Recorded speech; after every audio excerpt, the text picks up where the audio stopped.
Peter Beck, maybe build versus buy coming up there. What's your take on that one?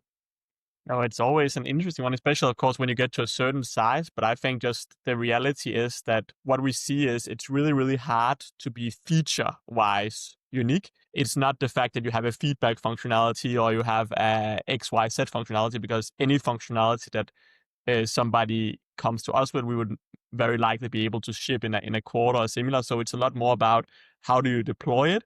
And then I think if you don't invest, multiple million of pounds and so on annually into development, you will never be able to follow the trends. And I think the reality is for vast majority of people, it will end up either being significantly worse than what's on the market or significantly more expensive.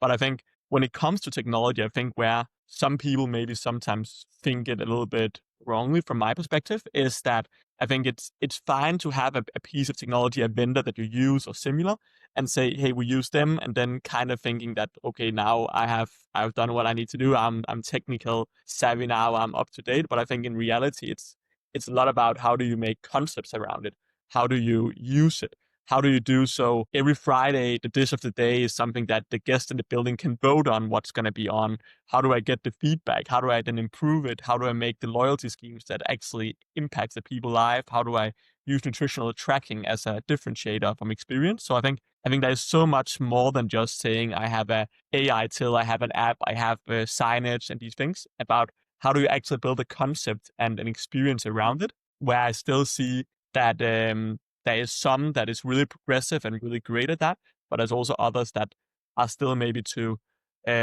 understand what the impact of technology can be on the experience and also the sales of the caterers. And I think that is also a trend that I will expect to continue into 2026, an increased focus on that. So, 100%. buy or build technology, I think, is a very interesting question and been an age-old question that we've asked ourselves. I got some observations on that.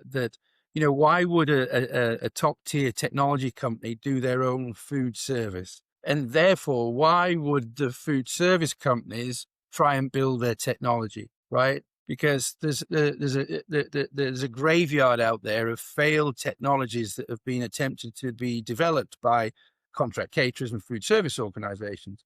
And there's an old saying that if you're going to build something yourself rather than buy it, it'll cost you twice as much, take it twice as long, and do half the things that you want it to do.